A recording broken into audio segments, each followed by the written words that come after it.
3월 19일 주일 오전 예배 드리겠습니다. 148장 찬송입니다.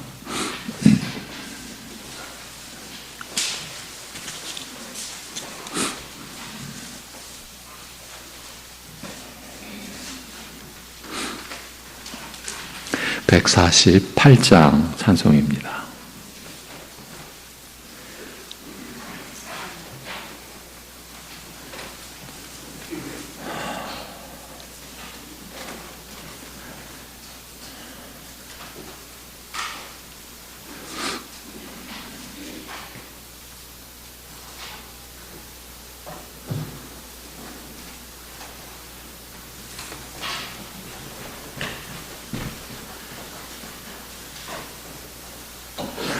죄송합니다. 피아노 준비가 안 되어 있는 상황을 염두에 두질 못했습니다.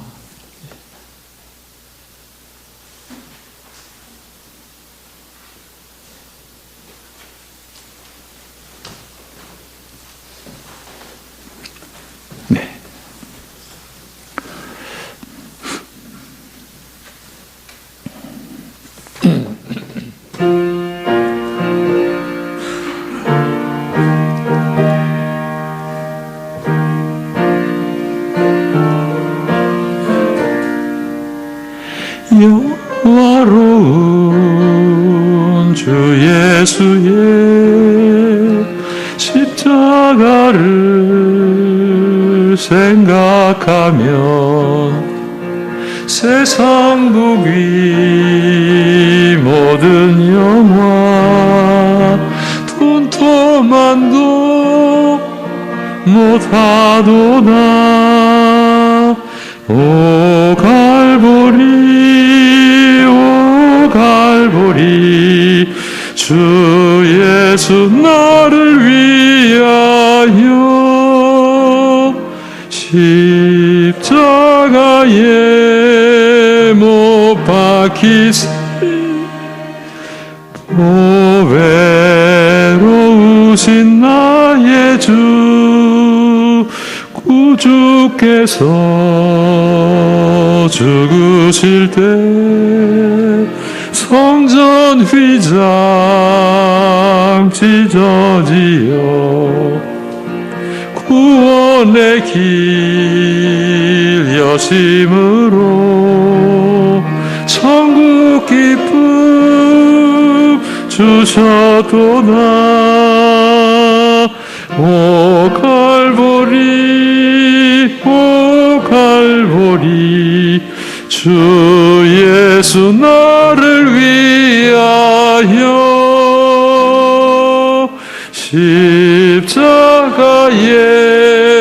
못 박히시 외로우신 나의 주 구주 예수 갈보리에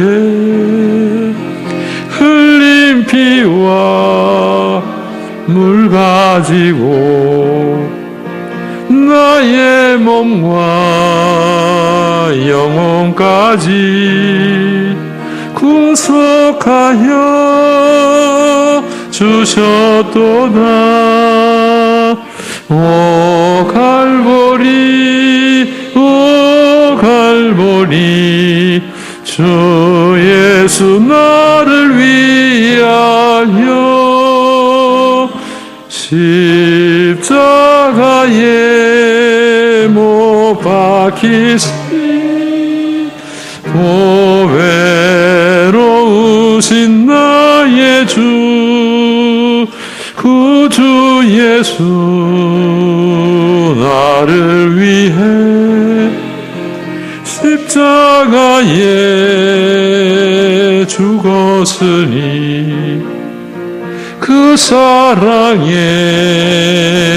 감격하여 이 몸 주께 드립니다. 오 갈보리 주 예수 나를 위하여 십자가에 못 박히시 보배로우신 나의 주. 아멘. 이제 사도신경으로 우리 함께 신앙 고백 드리겠습니다. 전능하사 천지를 만드신 하나님 아버지를 내가 믿사오며 그 외아들 우리 주 예수 그리스도를 믿사오니 이는 성령으로 잉태하사 동정녀 마리아에게 나시고 본디오 빌라도에게 고난을 받으사 십자가에 못 박혀 죽으시고 장사한 지 사흘 만에 죽은 자 가운데서 다시 살아나시며 하늘에 오르사 전능하신 하나님 우편에 앉아 계시다가 저리로서 산자와 죽은 자를 심판하러 오시리라. 성령을 믿사오며 거룩한 공회와 성도가 서로 교통하는 것과 죄를 사하여 주시는 것과 몸이 다시 사는 것과 영원히 사는 것을 믿사옵나이다. 아멘.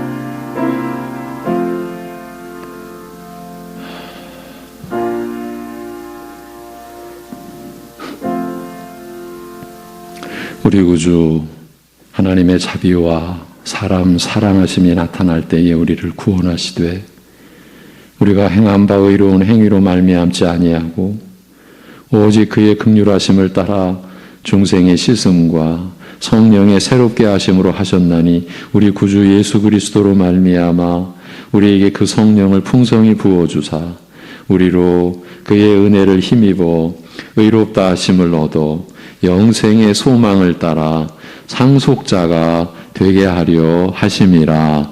아멘. 이 말씀을 우리 안에 이루어 주신 아버지 하나님, 영생의 소망을 가진 이들이 모여 하나님을 예배하는 이 자리를 친히 주관하여 주옵시고 온 심령이 주님의 은혜에 젖어들고 주님의 은혜로 새롭게 되는 거룩한 예배의 시간이 되게 하여 주시옵소서. 감사드리며 예수님의 이름으로 기도합니다. 아멘.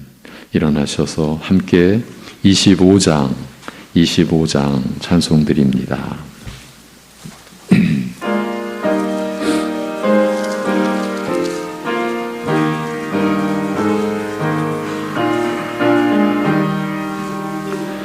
멸류관 벗어서 주 앞에 드리세 저 천사 기쁜 노래가 온 땅에 퍼지네 내 혼아 깨어서 주 찬송하여라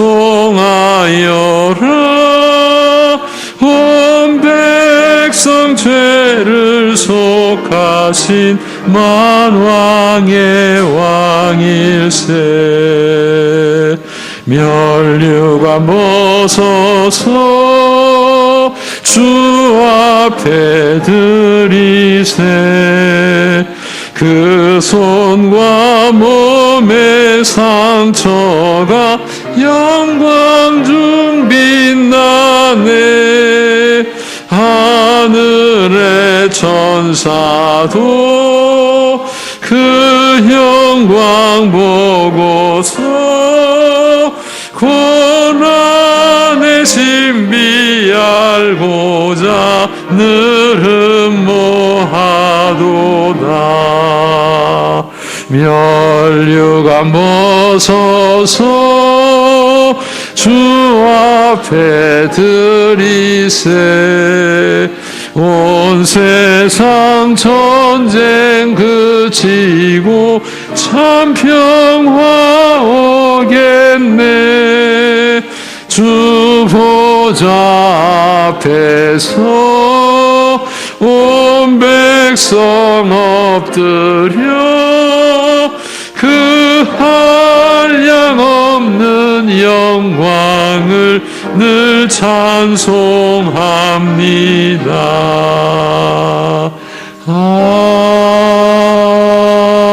아멘. 교동문 23번 시편 43편입니다. 하나님이여 나를 판단하시되 경건하지 아니한 나라에 대하여 내 송사를 변호하시며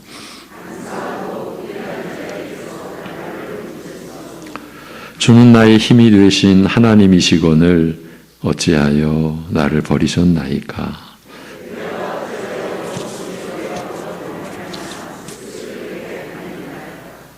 주의 빛과 주의 진리를 보내시어 나를 인도하시고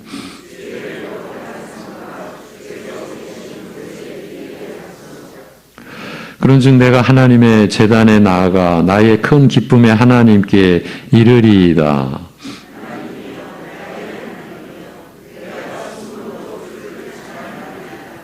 내 영혼아 내가 어찌하여 낙심하며 어찌하여 내 속에서 불안해하는가. 너는 하나님께 소망을 두라. 그가 나타나 도우심으로 말미암아 내 하나님을 여전히 찬송하리로다. 아멘.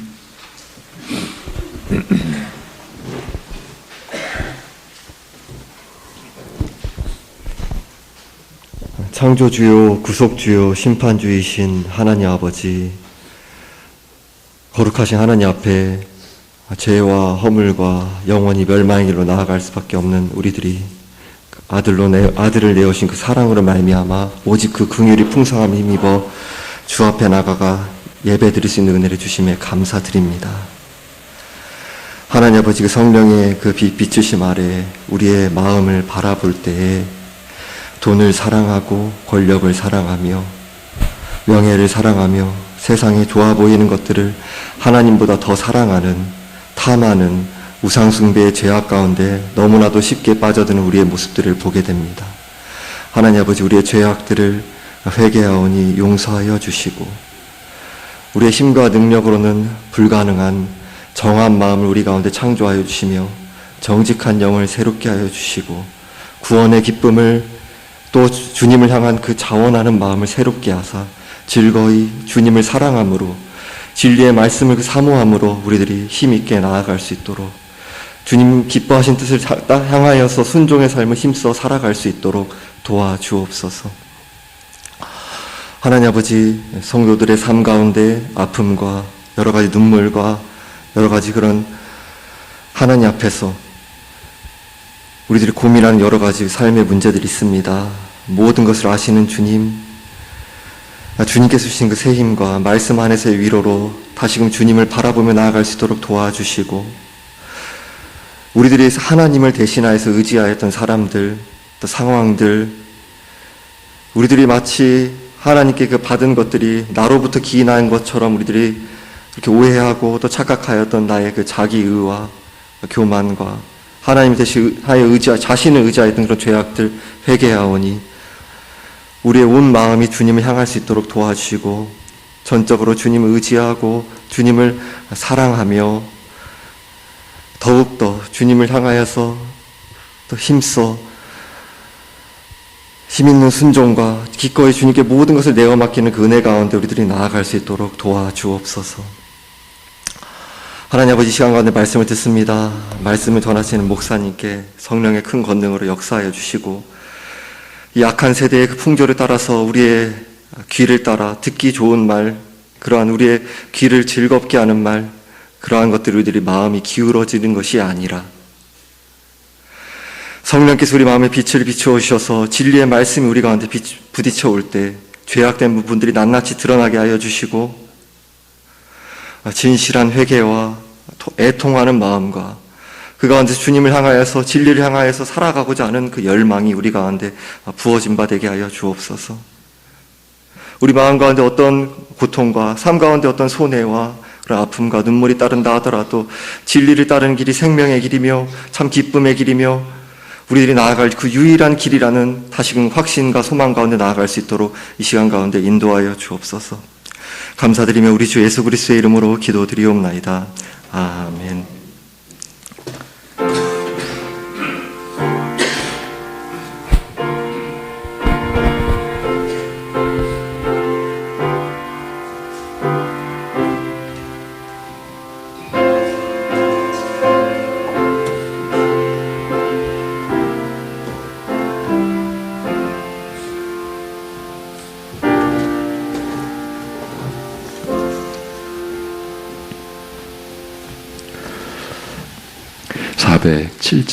(407장) 찬송입니다.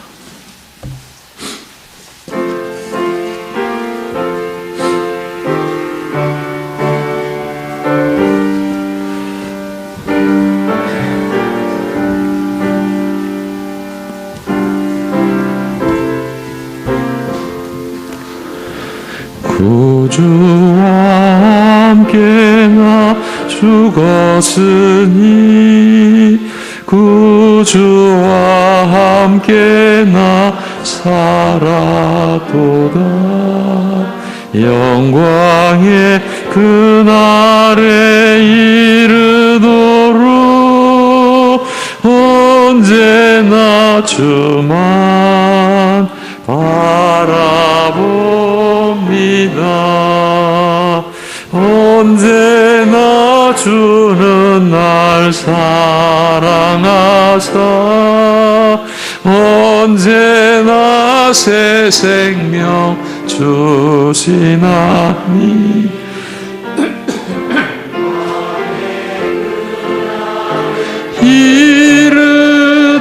이르도록 언제나 주만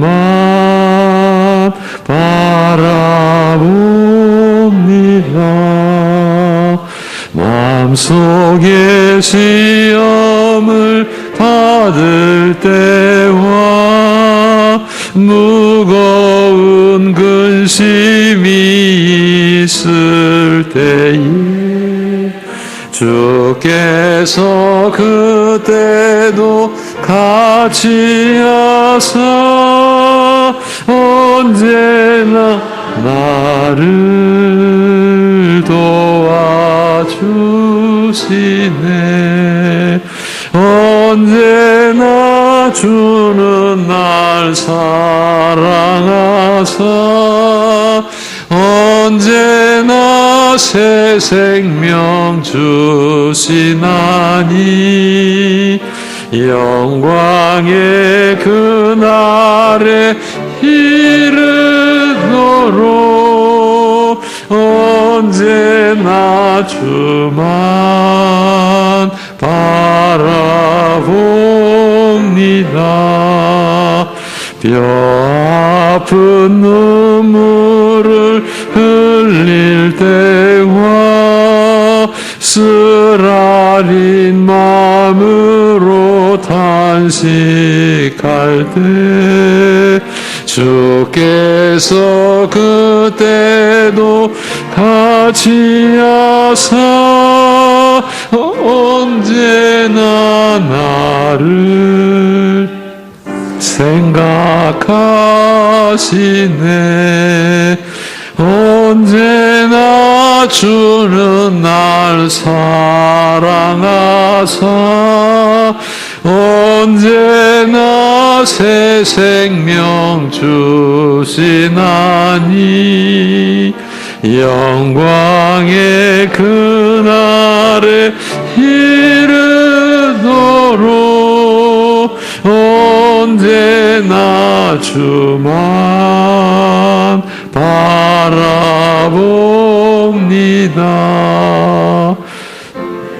몸의 약함을 아시는 주 못 고칠 질병이 저주 없네.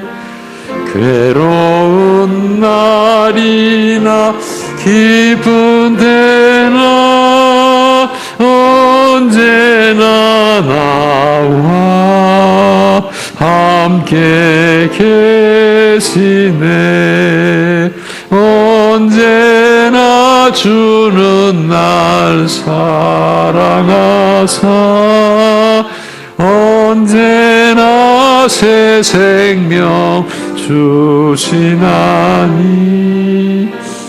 영광의 그날에 이르도록 언제나 주만 바라봅니다.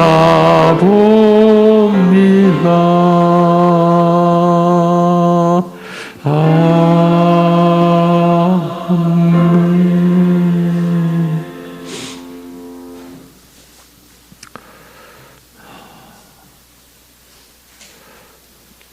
이 세상에서는 구할 수 없는,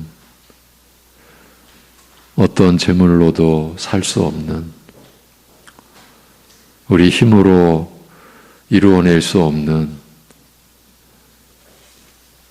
구원 얻는 믿음을 우리에게 값없이 내려주신 아버지 하나님, 그 베푸신 은혜를 따라 오늘도 하나님을 예배하며 그 하나님의 은혜를 입은 하나님의 자녀들이 우리의 모든 것이 하나님께로부터 온 것임을 고백하는 믿음으로 죄로 인하여 하나님의 모든 것을 망가뜨리고 우리 스스로도 부패케 해버린 그런 우리를 용서하시고 사랑하시고 구원하여 주신 우리 아버지 하나님 앞에 감사의 마음과 사랑의 고백을 담아서 구별된 11조와 함께 감사의 예물과 선교와 건축과 성미와 이렇게 주일 예물을 감사함으로 올려드리오니 미쁘시게 여기사 받아주옵시고 그 마음 그 손길을 주장하여 주셔서 참으로 주님 사랑하고 그래서 주님의 뜻을 따라 서로를 사랑하고 이웃을 섬기는 하나님 앞에 신령한 제사를 드리는 거룩한 제사장으로 살아가게 하여 주시옵소서. 우리에게 이 땅을 향한 소망이 아니라 영생의 소망을 지니게 하셨사오니 우리의 하루하루가 그 영생을 살아가는 그 영생의 은혜를 맛보는 하나님의 긍휼을 누리는 하루하루의 삶을 사랑하는 성도들이 더 충실하게 더 풍성하게 누려가게 하여 주시옵소서. 날마다 믿음을 새롭게 하여 주옵시고 그러기 위하여 어떤 상황에서도 바쁘고 힘들 때일수록 더욱 기도하며 주님의 말씀을 육신이 삼시세끼 취하듯 어떤 상황에서도 말씀의 양식을 가까이 두려고 하고 그 말씀을 보고 듣고 취하려고 하는 주님 사랑하는 열심으로 살아감으로써 가정의 여러 가지 상황과 일하는 여러 가지 사회 속의 상황 속에서 세상에 소망을 두지 않고 하나님께 소망을 둔 자로서 세상과 사람의 위로를 기대하지 않고 오직 하나님으로부터 오는 위로와 은혜를 늘 의지하며 맛보며 그 속에서 늘 새 힘을 가지고 하나님을 향하여 살아가는 사람들, 살아가는 하나님의 자녀들로 우리 모두가 세워져 가는 일생이 되게 하여 주시옵소서. 그러기에 오늘도 생명의 말씀을, 진리의 말씀을 저희가 받고자 하오니 성령께서 우리 각자의 심령을 말씀을 받을 수 있는 심령으로 준비시켜 주시고 말씀에 우리 다 함께 참여케 하여 주시옵소서. 예수님의 이름으로 감사하며 기도하옵나이다. 아멘. 베드로전서 2장 10절에서 12절 나그네와 행인 같은 너희를 이 제목으로 베드로전서 2장 10절에서 12절이 본문입니다. 너희가 전에는 백성이 아니더니 이제는 하나님의 백성이요 전에는 긍휼을 얻지 못하였더니 이제는 긍휼을 얻은 자니라. 사랑하는 자들아 거루민과 나그네 같은 너희를 권하노니 영혼을 거슬러 싸우는 육체의 정욕을 제어하라. 너희가 이방인 중에서 행실을 선하게 가져 너희를 악행한다고 비방하는 자들로 하여금 너희 선한 일을 보고 오시는 날에 하나님께 영광을 돌리게 하려 함이라. 아멘.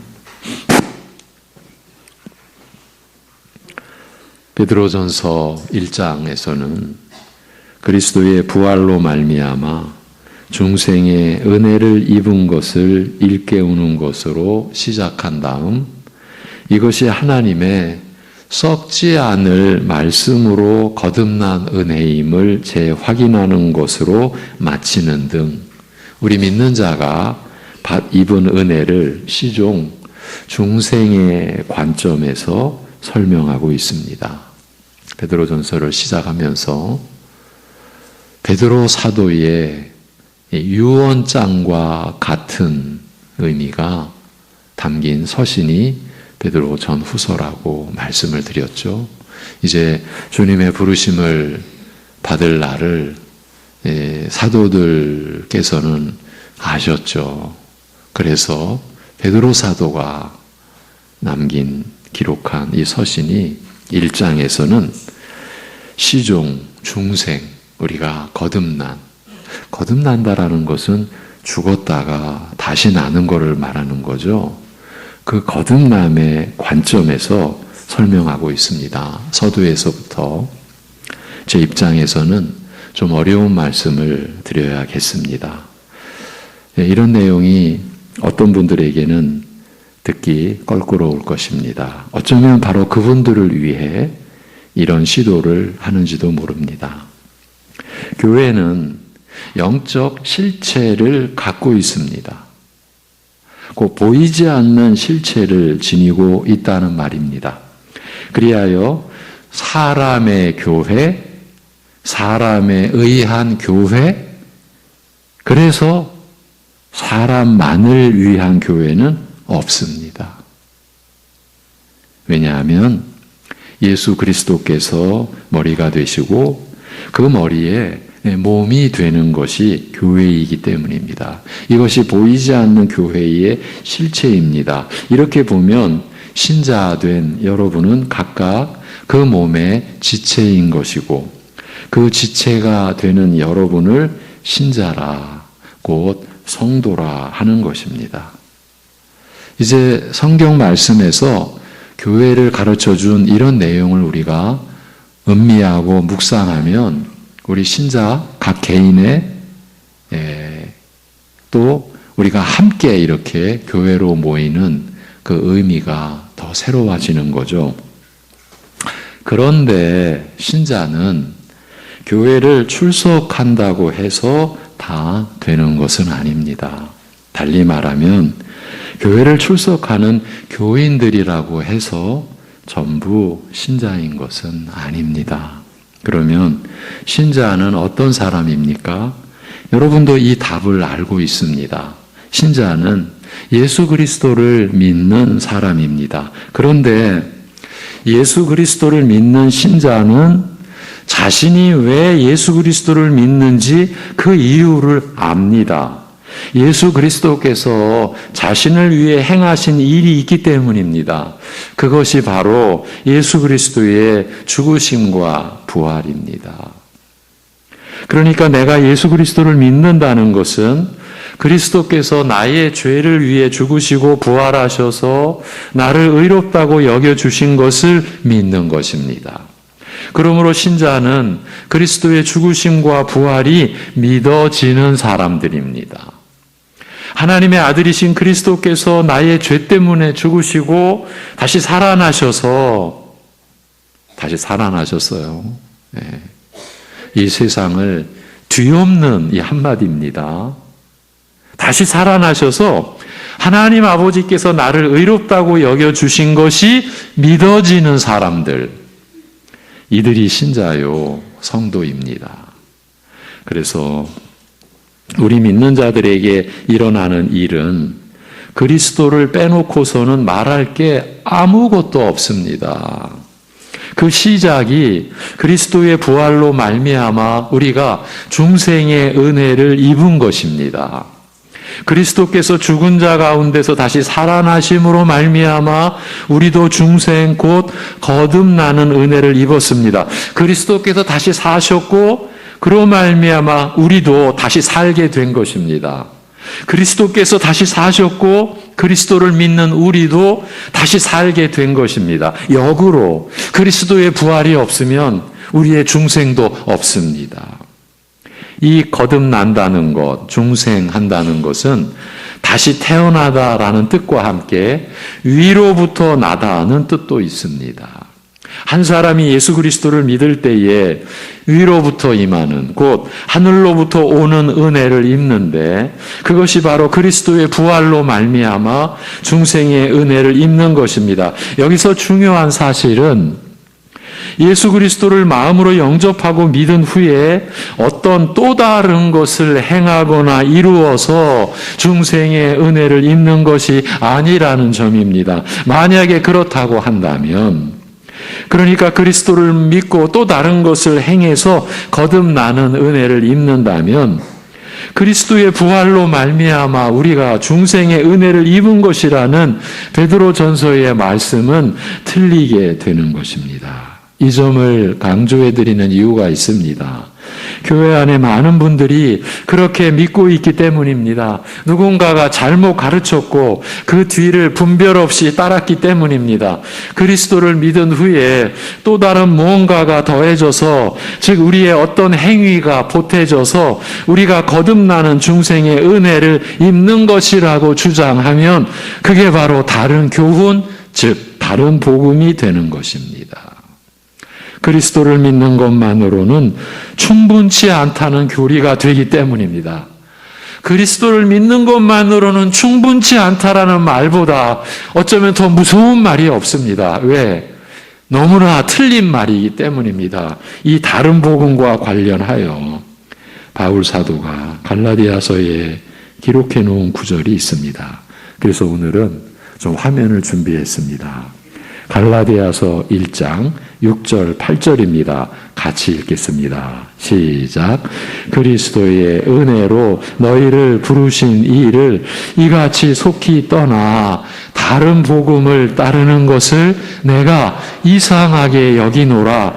다른 복음은 없나니 다만 어떤 사람들이 너희를 교란하여 그리스도의 복음을 변하게 하려 함이라. 그러나 우리나 혹은 하늘로부터 온 천사라도 우리가 너희에게 전한 복음 외에 다른 복음을 전하면 저주를 받을지어다. 아멘.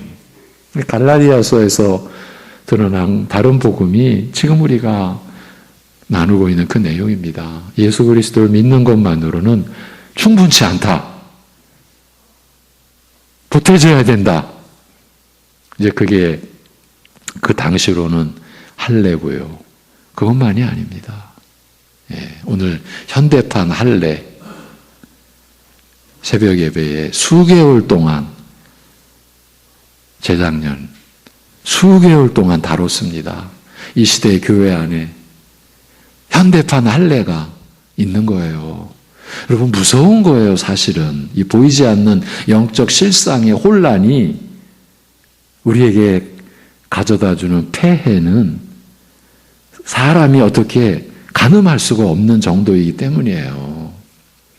이제 여기서 중요한 것은 그리스도께서 죽은 자 가운데서 다시 살아나신 것으로 말미암아 죄와 허물로 죽었던 우리가 하나님 앞에서 거듭나게 된 사실인데, 그런데 바로 이 일이 하나님의 썩지 않을 말씀으로 거듭난 은혜라는 점입니다. 한마디로 하나님의 말씀이 아니면, 곧 그 복음이 없었으면 우리가 거듭날 수 없었다는 말입니다.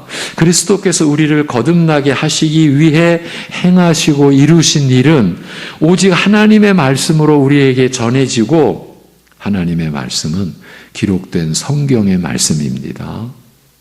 오직 기록된 성경 말씀으로 우리에게 전해지고, 성령께서 이 말씀으로 우리에게 은혜를 입혀 주시게 되어 있는 것입니다. 그래서 여러분 안에 성령께서 임하여 내재해 계시는 것이에요. 내주에 계시는 것이에요. 이 내용을 좀 더 구체적으로 설명드리면, 그러니까 어떻게 우리가 이 은혜를 입느냐 하면, 하나님의 말씀이 증거하는 그리스도의 죽으심과 부활이 믿어지는 것으로, 그러니까 기록된 성경 말씀이 증거하는 그리스도의 죽으심과 부활이 믿어지는 것으로 우리로서는 그 은혜를 입는 것이에요. 그리고 바로 이것이 성령께서, 진리의 영이신 성령께서 말씀으로 역사하신 은혜의 열매인 것이에요. 그러니까 성경 말씀이 증거하는 예수 그리스도의 죽으심과 부활이 믿어지지 않으면, 다시 말해서 나의 죄로 인한 죽으심이요 나를 의롭다 하시기 위하여 다시 살아나신 것이 믿어지지 않으면 아직은 하나님의 은혜를 입은 것이 아닙니다. 어느 누가 그것은 안 믿어져도 나는 다른 은혜를 많이 입었다고 한다면 그야말로 그것은 거짓인 것입니다.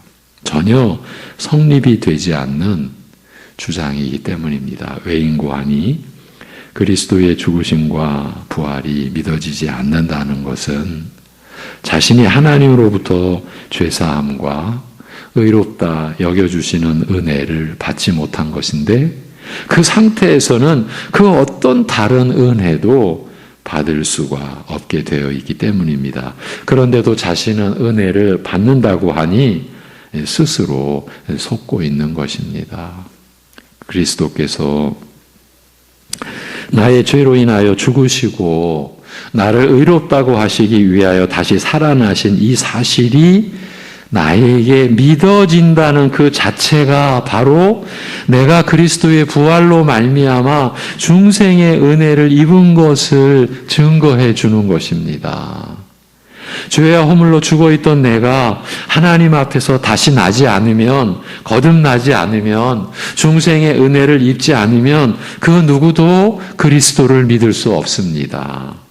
자기 스스로는 그리스도의 죽으심과 부활이 나를 위한 것임을 깨달을 수도 없고 믿을 수도 없다는 말입니다. 그래서 여러분의 믿음이 그렇게 고귀한 것이에요. 이제 간절한 심령으로 권해드립니다. 아직 하나님의 아들이신 예수 그리스도의 죽으심과 부활이 믿어지지 않는다면, 그리스도의 죽으심과 다시 살아났다라고 하는 그 말씀을, 복음을 교회에서 계속 끊임없이 들으니까 그런 것 같기는 한데, 그리스도께서 십자가에 못 박히심이 나를 위한 죽으심이요 또 나를 위한 부활이라는 사실이 믿어지지 않는다면 하나님 아버지께 믿어지게 해 주시기를 구하십시오. 이 복음의 진리가 믿어지도록 은혜를 구하십시오. 실제로는 안 믿어지는데 믿는다고 하는 것은, 혹은 내가 믿겠다 하고 하는 것은 아무 소용이 없습니다. 우리가 믿겠다고 해서 믿어지는 것이 아닙니다. 그 상태라면 믿는 척하고 척만 하고 또 믿는 흉내, 믿는 신용만 내는 것일 뿐입니다. 여러분, 안 믿어지는데 나 스스로를 아무리 들여다봐도 사실은 그리스도의 죽으심과 부활이 안 믿어지는데, 그렇다고 치더라도 나를 위한 것인가 하는 것은 안 믿어지는데 그냥 믿는 신용만 해서는 안 되죠. 여러분, 여러분도 안 된다라는 건 아시죠? 그러니까 안 믿어지시는 분들은 하나님께서 믿게 해주시기를 여러분 구하십시오. 그렇다고 해서 안 믿어진다고 교회를 떠나겠다는 선택만은 하지 마십시오. 우리 구역공과 룻기가 교제인데 지난주 잘못된 선택, 그것이 하나님의 품을 떠나는 선택이에요. 요즘으로 말하면 교회를 떠나는 선택이에요. 그 선택만은 하지 마십시오.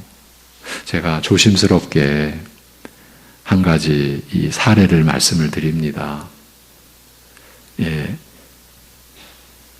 직장 일터에서 일어난 큰 사고로 중상을 입고 수년 동안 고통을 겪던 분이 바로 어제 하나님의 부르심을 받았는데 바로 전날 금요일 밤에 그분이 하나님의 아들이신 예수 그리스도의 이름을 마음으로 영접하는 극적인 인생의 반전, 기적이 일어났습니다. 교회를 껄끄러워하셨고 그래서 또 병원에 계실 때는 요즘에는 못 가 뵈니까 뵙지를 못했었고 그런데 금요일 밤에 뵌 그 자리에서 하나님의 역사가 일어났습니다. 극심한 아픔 속에서 손을 잡고 싶어 하셔서 손을 잡아드리는데 나는 조심스럽게 잡았는데 그 조심스럽게 잡는 것조차도 너무 아파하시는 그런 아픔 속에서도 조용히 말씀을 받고 함께 기도드리고 어쩌면요, 제가 생각하기에 어쩌면 인생 최초이자 최후의 아멘, 인생 최초이자 어쩌면 최후의 한마디 아멘으로 하나님을 향한 자신의 마음과 영혼을 보여드리고 그 자리에 함께했던 분들과 자신의 고통을 끝까지 함께 나누었던 아내에게 믿음의 증거를 선물하고 몇 시간 뒤에 고요히 하나님의 부르심을 받으신 일이 우리 성도님 가정 안에서, 그러니까 우리 교회 안에서 일어났습니다. 제가 근 20년 우리 송내중앙교회를 말씀으로 섬기면서 사실은 이러한 일이 그저께 반만의 일이 아닙니다. 여러 번 있었습니다. 그야말로 인생 최후의 순간. 그런데 그 영혼이 하나님의 택한 영혼이었다라는 것이, 그 순간들을 돌아보면은요, 그저께 밤도 돌이켜보니까 너무 신기했습니다.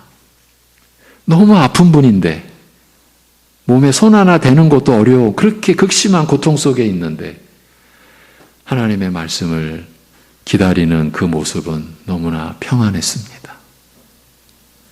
그 짧은 시간 더 있을 수도 없었습니다. 다리가 온몸이 아픈 상황, 몸이 방에 이렇게 다 있는 그 자체가 아픈 그 상황입니다. 그래서 빨리 나와야 되는데 신기한 거예요. 얼굴이 너무, 이건 평안하다라고 해야 되는지 이상한 기운, 그것이 하나님의 부르시는 그 과정이라는 것을 저희가 어떻게 알겠습니까? 여러분, 어떤 일이 있어도 교회를 떠나는 선택만은 하지 마셔야 합니다. 그런데 온갖 거짓이 난무하는 이 세상에는 중생의 은혜를 입지 않은 상태에서도 자신은 그 누구보다 더 예수 그리스도를 잘 알고 잘 믿는다고 선전하는 사람들이 있게 마련이라는 점도 기억하시길 바랍니다. 드러난 사이비 이단의 교주와 추종자들은 말할 것도 없고, 더 경계해야 하는 대상은 일반 교회 안에서 교묘하게 이상하게 영향을 끼치는 자들입니다. 그러면 그들을 분별할 수 있어야 하는 것 아니겠습니까? 어떻게 분별할 수 있겠습니까? 이런 관점에서도 베드로전서 2장 이하의 말씀이 중요하게 다가오는 것입니다. 중생한 신자는 이제 갓난아기가 자라가듯 자라가는 말씀 아니었습니까? 그러니까 자라가는 모습으로 우리가 분별해야 한다라는 거죠. 그런데 먼저는 나 자신을 위한 말씀이라는 사실을 붙드셔야 할 것입니다. 다른 사람을 살펴서 검증하기 위한 것이 아니라 먼저는 나를 위해 말씀을 보는 것입니다. 언제나 그렇습니다. 베드로전서 2장에서는 이 중생의 은혜가 새 삶의 시작과 출발인 만큼 신자는 중생과 더불어 마치 지금 막 태어난 갓난아기가 젖을 먹고 자라듯이 계속 성장하되 그리스도 안에서 하나님께서 거하실 신령한 집으로 지어져 가면서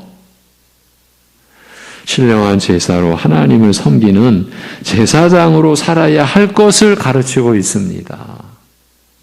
이제 골자는 하나님을 섬기는 삶입니다. 그런데 여러분, 하나님을 섬기는 삶은요, 제가 아주 간단하게 말씀을 드리면, 나 하나님만을 섬길 거야. 다른 사람, 가족, 사람 다 제쳐놓고 난 하나님만을 섬길 거야. 이건 명백히 거짓입니다. 여러분, 기록된 성경에 하나 남은 계명이 뭡니까? 그리스도를 믿고 서로 사랑하라는 겁니다. 요한 1서에서. 성경의 끝부분에 있는 요한 1서에서 서로 사랑하라. 난 하나님만을 중심으로, 난 하나님만을 섬길 거야. 사람 섬기는 거야. 죄송합니다. 그 사람은 신자가 아직 아닙니다. 신자는 말씀으로 사는 사람을 신자라고 합니다.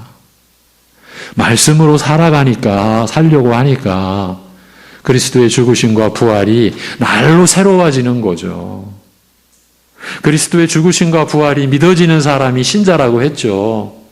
그런데 덧붙여드리면, 나는 신앙의 초보 때는 그리스도의 죽으심과 부활 꽉 붙들었지만 이제 내가 노련한 신자인데, 이제 내가 그런 진리에 익숙한 신자인데, 죄송합니다.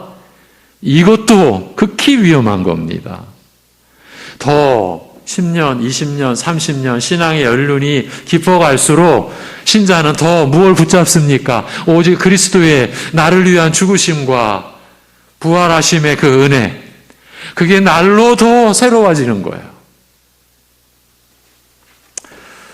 이렇게 새 삶의 시작과 출발인 만큼 신자는 중생과 더불어 마치 지금 막 태어난 갓난아기가 젖을 먹고 자라듯이 계속 성장하되 그리스도 안에서 하나님께서 거하실 신령한 집으로 지어져 가면서 신령한 제사로 하나님을 섬기는 제사장으로 살아야 할 것을 가르칩니다. 그 삶은 하나님을 섬기며, 그러니까 가족과 이웃을 섬기는 삶이에요. 이 내용과 연관된 말씀이 로마서 12장 1절에서는 같이 보시겠습니다. 로마서 12장 1절 시작. 그러므로 형제들아, 내가 하나님의 모든 자비하심으로 너희를 권하노니 너희 몸을 하나님이 기뻐하시는 거룩한 산 제물로 드리라. 이는 너희가 드릴 영적 예배니라. 아멘. 이렇게 되어 있습니다. 이는 너희 몸을 하나님을 향하여 살며 하나님을 향하여 사는 거예요. 또 거룩하고 기뻐하시는 제사로 드리라. 이것이 너희에게 합당한 영적 섬김이라는 말씀이에요. 이 영적 예배의 기본 뜻은 섬김이에요. 이 말씀의 뜻을 대략적으로 전에 한번 풀어드렸었죠. 너희 몸을 통하여 이루어지는 삶으로, 여러분의 몸을 통하여 이루어지는 그 삶으로 하여금 하나님을 향하여 살아 움직이는 새 생명을 따라 하나님을 섬기는 것이 되게 하라는 그 뜻에 가깝습니다. 하나님을 향하여 살아 움직이는 그 삶은 하나님 앞에 거룩하며 하나님께서 기뻐 연락하시는 섬김의 삶이라는 것을, 곧 하나님의 기뻐하시는 뜻을 따라 거룩함에 이르는 열매를 맺으며 살아가는 것임을 알리고 있는 것입니다. 이것이 너희에게 합당한 영적 섬김, 영적 예배라고 하는 것이에요. 신자된 우리는 뭘 하든지 어디에 있든지 하나님의 기뻐하시는 뜻을 따라 거룩함에 이르는 열매를 맺으며 살아가는 것이고, 그러니까 세상을 쫓을 수가 없죠. 세상과 구별된 것이 거룩이니까 그 거룩함에 이르는 열매를 맺으며 살아가는 것이고, 이것이 그 성전 안에서 하나님께서 기뻐 받으시는 영적 제사를 드릴 거룩한 제사장이 되는 길, 곧 하나님을 섬기며 사는 신자의 삶이라는 것이에요. 쉽게 말씀드리면 자신의 목숨으로 우리를 섬기신 예수님을 닮아가며 이것이 거룩함의 열매를 맺어가는 과정인 거예요. 예수님의 겸손함과 온유함을 닮아가며, 그 온유함과 겸손함이 여러분의 성품, 여러분의 인격이 되어져가는 그 아름다움과 그 선함을 이 땅에 나타내며 그걸 말하는 거예요. 그렇게 하나님의 뜻대로 이제 서로를 사랑하고 서로를 섬기며 사는 것, 이것이 신령한 제사로 하나님의 그 산 제물로 드려지는 거룩한 제사장의 삶, 영적 섬김의 삶이라는 거예요. 예수님을 닮아가며 예수님이 우리를 섬기셨듯이 서로를 섬기는 삶, 무엇으로? 사랑으로. 하나님의 사람, 하나님의 자녀가 이렇게 자라간다라는 거죠. 내 식대로 자라가는 게 아니에요. 우리 믿는 자로 하여금 중생케 하사 이런 영적 제사로 하나님을 거룩하게 섬기며 살아가는 은혜를 베푸신 것을 두고 이르기를, 오직 너희는 택하신 족속이요 왕 같은 제사장들이요 거룩한 나라요 그의 하나님의 특별한 소유로 삼으신 백성이 되는 은혜를 입은 것이라고 밝히면서 이런 은혜를 베푸신 목적에 대하여 알리되, 이는 너희를 어두운 데서 불러내어 그의 기이한 빛에 들어가게 하신 이의 아름다운 덕을 선포하게 하려 하심이라고 베드로 사도가 밝히고 있는 거예요. 우리들 중 특별한 누구에게만 이 말씀이 주어진 것이 아닙니다. 우리 믿는 자들 모두에게 하나님의 특별한 소유가 되신 여러분 모두에게 주신 하나님의 말씀인 거예요. 여러분 한 분 한 분이 하나님의 특별한 소유가 되신 하나님의 백성, 하나님의 사람이에요. 그래서 제가 그 어디서보다도 교회 안에서 함께 있는 교우들, 영적인 가족, 영원한 가족이잖아요. 그 한 분 한 분을 늘 새롭게 그리고 귀하게 보시는 눈이 열리는 것이 우리에게 은혜예요. 나랑 달라요. 성격도 다르고 기질도 다르고 내가 좋아하는 것과 그가 좋아하는 것이 다르고 다 다를 수 있어요. 그런데 여러분 그거 가지고 하나님의 특별한 소유가 되신 교우를 판단하시는 일에 있어서 우리는 더 삼가야 되고 회개해야 되고 하나님께 은혜를 구해야 돼요. 내가 하나님의 특별한 소유인 것처럼 지금 나와 함께 예배드리는 이 교우 한 분 한 분이 하나님의 특별한 소유가 되신 분이에요. 하나님의 보물이 되신 분이에요. 다 설명드렸었죠. 이것이 깨어져야 되는 거예요. 이것이 이 눈이, 이 마음이 우리에게 열려야 되는 것이에요. 그러니까 내가 한 교우를 함부로 대한다라는 것은 그를 보석으로, 그를 보물로 삼으신 분, 그분이 우리 아버지 하나님이신데 그분을 그렇게 여긴다라고 생각해 보자면요. 여러분 우리가 무서운 일을 얼마나 많이 벌여왔습니까? 죄와 허물로 죽어 있어 이 세상 풍속을 쫓으며 공중의 권세 잡은 자, 그 불신자들 가운데서 역사하는 영의 지배 아래서 육체의 욕심을 따라 행하여 다른 사람들과 같이 본질상 진노의 대상이었던 우리를, 한 사람도 예외가 없습니다.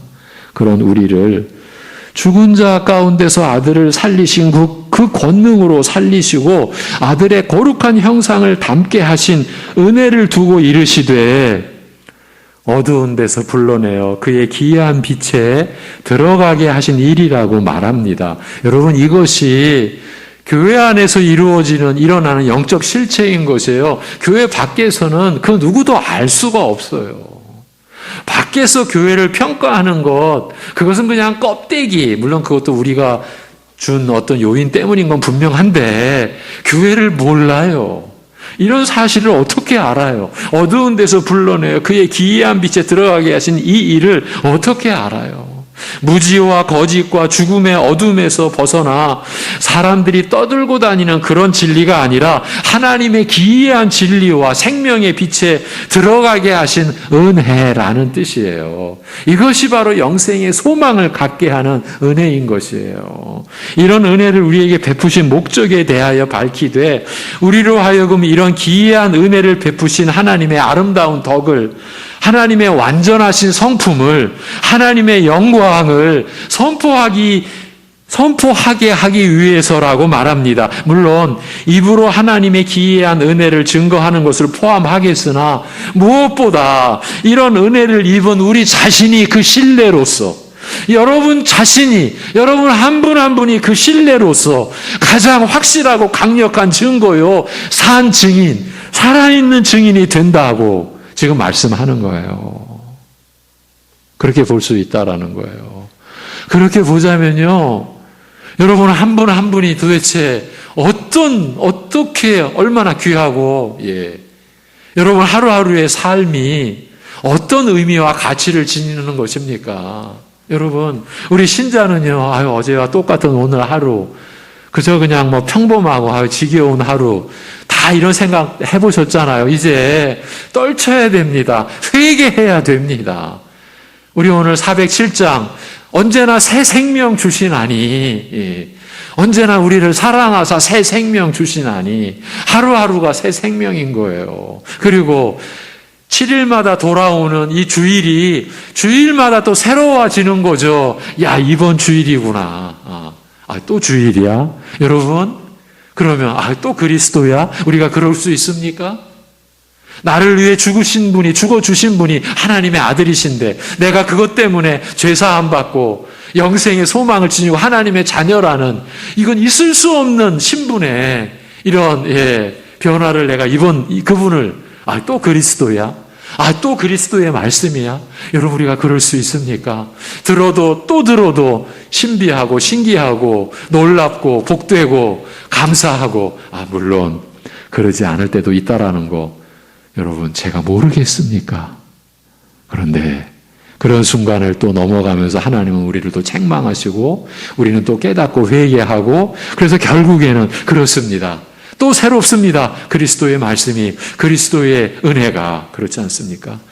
여러분 한 분 한 분이 이 은혜의 가장 강력한 증거요, 산 증인, 그가 바로 그 신뢰인 거예요. 그 은혜를 입은 신뢰, 살아있는 신뢰인 거예요. 사람들이 비참한 죄인으로서 은혜를 입은 우리를 바라보면서 이런 은혜를 베푸신 하나님께서 어떤 분이신지 알게 된다라는 거예요. 여러분을 바라보면서, 하나님이 저런 사람을 저렇게 달라지게 만드시는 분이 계시는구나. 여러분을 통해서 그걸 본다라는 거예요. 이 구절로 지난 시간 전해드린 같은 내용의 말씀을 다시 상기시켜 드리겠습니다. 이는 너희를 어두운 데서 불러내어 그의 기이한 빛에 들어가게 하신 이의 아름다운 덕을 선포하게 하려 하심이라고 한 것은 하나님께서 우리 믿는 자에게 이런 귀중한 은혜를 베푸신 목적에 대하여 알리는 말씀이라 했습니다. 죄 가운데서 비참하고 욕되게 살아가던 우리를 어떤 고귀한 자리에 세우셨는지 일깨우는 말씀인 것입니다. 그러니까 사람들이 우리를 보고서 하나님이 어떤 분이신지 알게 될 것이라는 말입니다. 우리가 본래는 의인이 아니요 죄인이기 때문에 이런 우리를 거룩한 백성과 제사장 나라로 삼으시고 하나님을 섬기게 하신 일에서 하나님의 영광이, 하나님의 인자하심이, 하나님의 거룩하심이 드러난다라는 거예요. 그러니까 우리의 영광이 아니라요. 교회에서는 우리의 영광, 나의 영광이 없어요. 우리의 영광이 아니라 죄로 비천하고 비참한 자를 구원하여 살리신 하나님의 그 영광이, 하나님의 그 인자하심이 참으로 분명하게 드러나는 것이에요. 누구를 통해서? 여러분을 통해서. 예. 베드로 사도는 본래 비참한 죄인으로서 이런 놀라운 은혜를 입게 된 우리에 대한 설명을 덧붙입니다. 너희가 전에는 백성이 아니더니, 오늘 본문이죠. 이제는 하나님의 백성이요. 이제는 전에는 긍휼을 얻지 못하였더니 이제는 긍휼을 얻은 자니라. 바로 우리에 관한 말씀이죠. 우리 믿는 자가 입은 은혜를 가리켜 오직 너희는 택하신 족속이요 왕같은 제사장들이요 거룩한 나라요 그의 특별한 소유로 삼으신 백성이 되는 은혜를 입은 것이라고 하였습니다만, 베드로 사도가 언급한 이 은혜는 본래 하나님의 택한 백성 이스라엘에게 약속되었던 은혜였습니다. 출애굽기 15장의 말씀입니다. 세계가 다 내게 속하였나니 너희가 내 언약을 지키면 너희는 열국 중에서 내 소유가 되겠고 너희가 내게 대하여 제사장 나라가 되며 거룩한 백성이 되리라. 너는 이 말을 이스라엘 자손에게 고할지니라.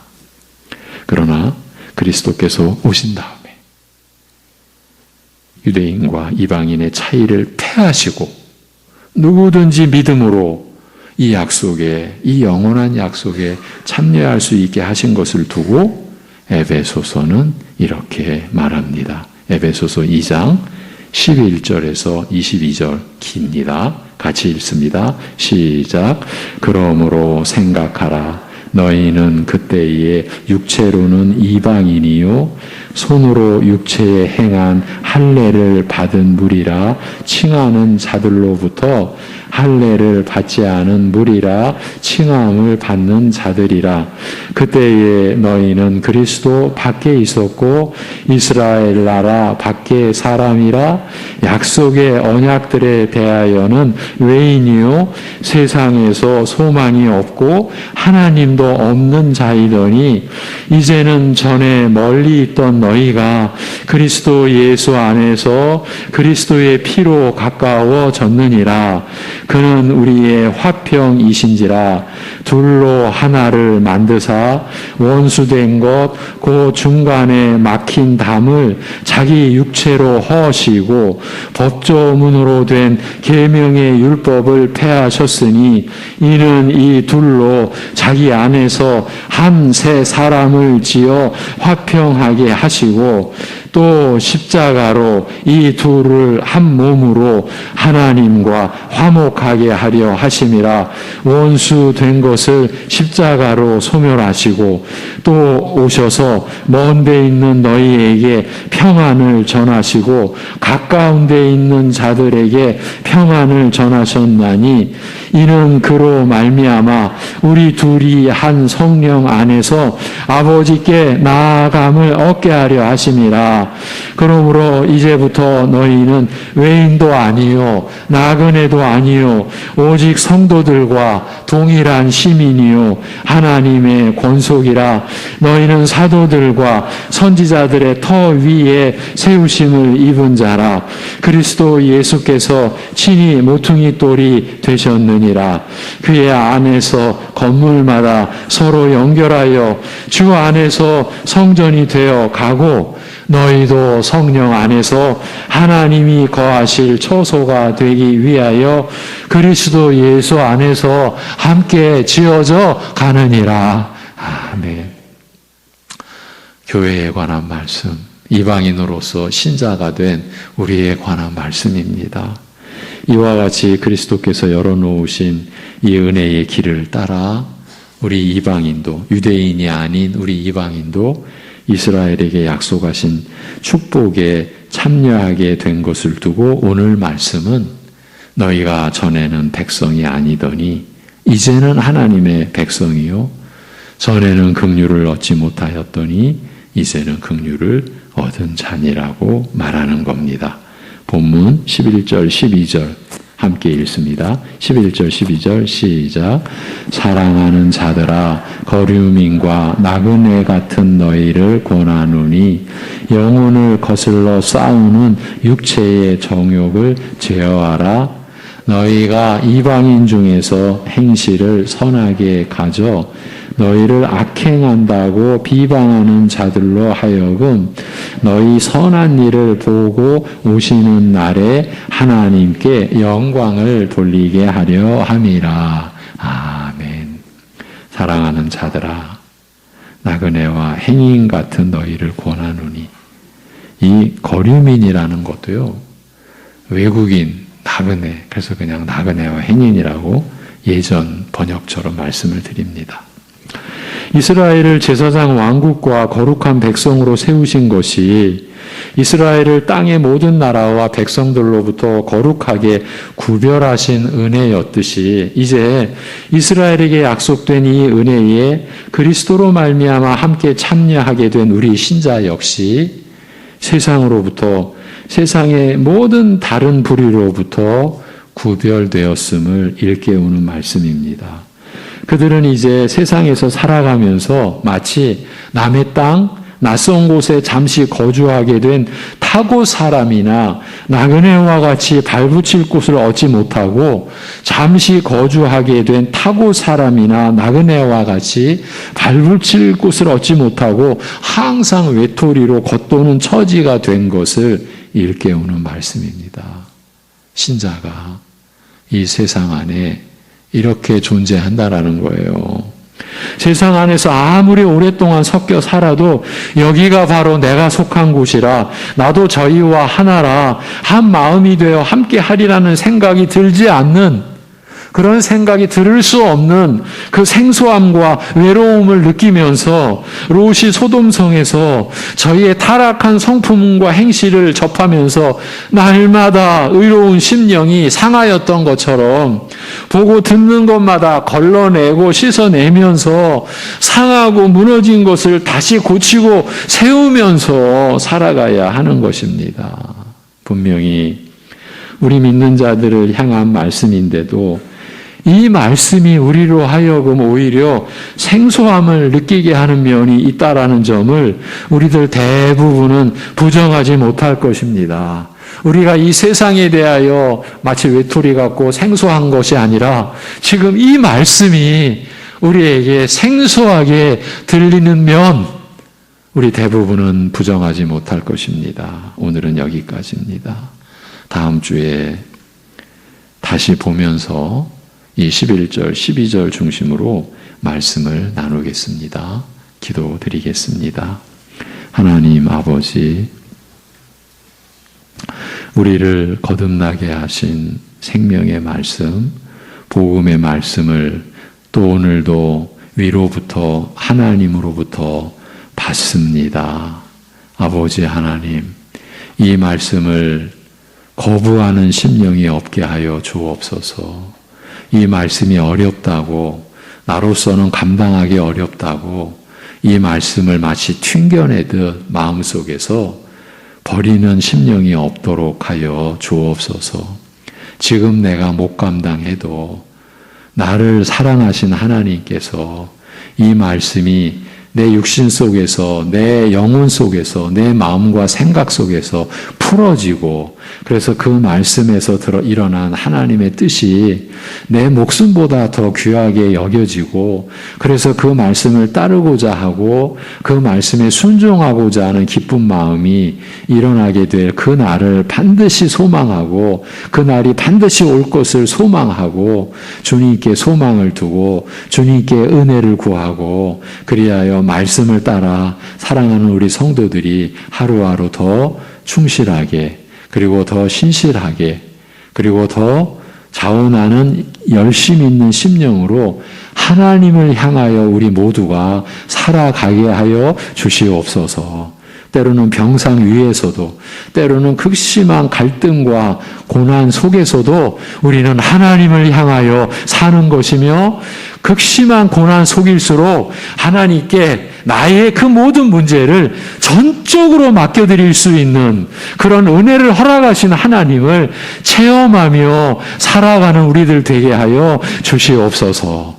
아버지 하나님, 그래서 매일이 새롭고 매주 이 주일이 새로워지고 기다려지는 그러한 우리의 삶, 주님을 사모하는 삶을 우리가 누려갈 수 있도록 역사하여 주시옵소서. 우리 주 예수 그리스도의 이름으로 기도하옵나이다. 아멘. 421장 찬송입니다. 421장.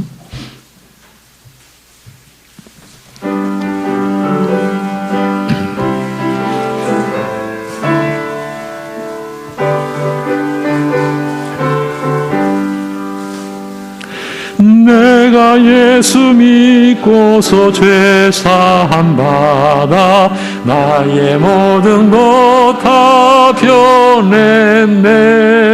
지금 내가 가는 길 천국 길이요 주의 피로 내 죄가 씻겼네. 나의 모든 것 변하고 그 피로 구속받았네. 하나님은 나의 구원 되시오니 내게 정죄함 없겠네. 주님 밝은 빛 되사 어둠 해치니 나의 모든 것 다 변했네. 지금 내가 주 앞에 온전케 됨은 주의 공로를 의지함일세. 나의 모든 것 변하고 그 피로 구속받았네. 하나님은 나의 구원 되시오니 내게 정죄함 없겠네. 내게 성령이 임하고 그 크신 사랑 나의 맘에 가득 채우며 모든 공포 내게서 물리치시니 내 맘 항상 주 안에 있겠네. 나의 모든 것 변하고 그 피로 구속받았네. 하나님은 나의 구원 되시오니 내게 정죄함 없겠네. 아멘. 교회 소식을 나누겠습니다. 예, 다음 주일도 같은 본문과 같은 제목으로 말씀을 우리가 나누겠습니다. 예, 세 가족 소개가 있습니다. 오여전도의 소속이신 이수경 집사님, 1부 예배 못 오셨죠? 예, 2부 예배 보통 오십니다. 그때 인사하도록 하겠습니다. 한 장을 넘기시면 특수지역이라면 중국과 이슬람권을 말합니다. 우리 박선우 선교사님을 위해서 기도하는 한 주간. 이 박선우 선교사님이 3년 전 코로나가 발발한 그 우한 지역의 선교사님이세요. 상당히 어려움을 많이 겪고 헤쳐나가고 있는 선교사님이십니다. 우리 교회와 가정이 어떻게 세워져 가야 되는지 우리가 목표를 갖고 있죠. 기도해 주시고요. 우리 민족과 나라를 위해서도 영육 간의 연약한 교우들, 지체들, 또 이웃 나라를 위해서도 우리가 기도해야 되겠습니다. 예, 이제 우리 성도의 가정의 일을 공적으로 알립니다. 우리 박숙자 집사님 부군상 안창현 성도님이 어제 소천하셨습니다.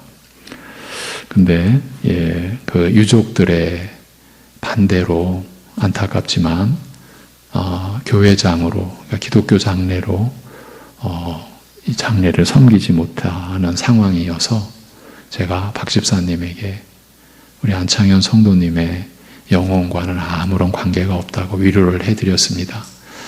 어제 119로 이제 가시는 중에 연락을 주실 때 울며 떨며 두려움 속에서, 그리고 또 중간에 또 확인하는 전화를 할 때도 너무 두려워하시고, 두 번째 전화 나눴을 때는 이제 소천하신 걸로 그렇게 알았고, 이제 장례식장을 잡아서 이제 연락을 주고받을 때는 안정을 찾으셨습니다. 그러면서 한 가지, 목사님, 저는 오직 하나, 내 남편이 그 몇 시간 전, 육신의 호흡이 먹기 몇 시간 전 예수님 영접하고 말씀 듣고 기도하고 아멘이라고. 여러분, 그 영혼 속에서 우러나는 그 아멘, 저는 여러분에게 그 감동을 전할 증인으로서 이런 말씀을 드리는 겁니다. 그것을 제가 기억합니다. 이제 평안을 찾으셨어요. 그래서 제가 설교 중에 이 극적인 은혜의 이 일을 여러분에게 알릴 수 있었습니다. 그리고 또 장례식장도 인천 동구 송림동의 청기와 장례식장, 이 부평에도 청기와 장례식장이 있는데 잘못 알고 그리로 갔답니다. 워낙 그 경황이 없어서 발인은 20일 월요일 오후 2시입니다. 내일이죠. 그러니까 어제 소천하셔서 그렇게 알려드립니다. 어제 밤에 모든 게 이루어졌고, 그래서 알려드리질 못해서 교회 안내 시간에 공적으로 이렇게 부고를 전합니다. 이제 우리가 지금 기도하고 있는 내용이 있죠. 4월이 5주인데 5주 마지막 주에 임시 공동의회를 열어 우리 일꾼들을 세우죠. 여러분, 주님을 사랑하고 교회를 사랑하고 말씀으로 살려고, 말씀으로 사시고 말씀으로 살려고 하는 분들이 일꾼으로 세워져야 되죠. 사실은 주님 사랑하고 교회 사랑하고 말씀으로 사는 거 우리 모두의 몫이죠. 그런 우리 모두가 가는 길에서 앞서서 이끌어 주시고 또 뒤에서 밀어주실 그런 일꾼들이 세워지기를 위해 기도해 주시기를 바랍니다. 여러분, 정말 중요한 일입니다. 기도해 주셔야 합니다. 그리고 교육관 이제 거의 재건축이죠. 골격만 남기고 다 허물고 리모델링이지만 거의 재건축인데 평면도를 다시 좀 소상하게 해서 게시해 드렸습니다. 보시고 의견을 가지신 분들은 말씀해 주시면, 교육자실에 말씀해 주시면 고맙겠고요.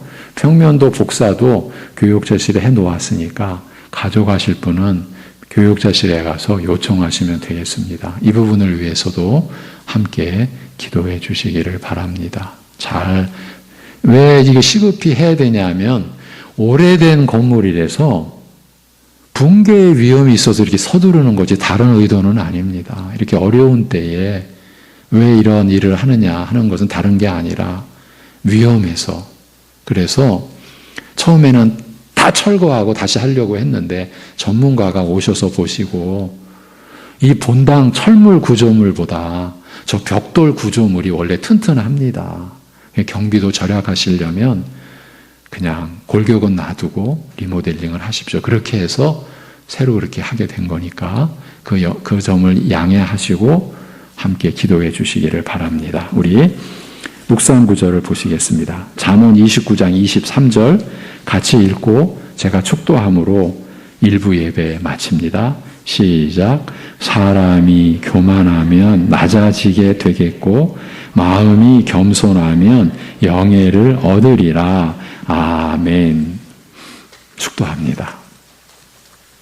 우리의 죄가 되어 주시고 우리의 의를 이루어 주신 주 예수 그리스도의 은혜와 그 아들을 우리 위에 내어주신 아버지 하나님의 사랑하심과 그 은혜와 사랑을 우리에게 온전히 입혀주고 그 은혜와 사랑을 따라 우리로 하여금 자라게 하도록 내주에 계시는 성령님의 교통하심이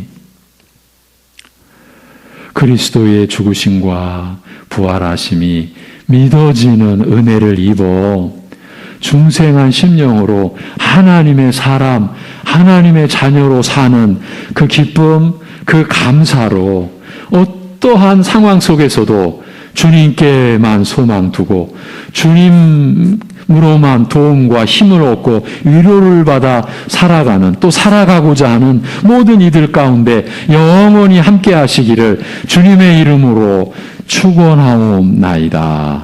아멘.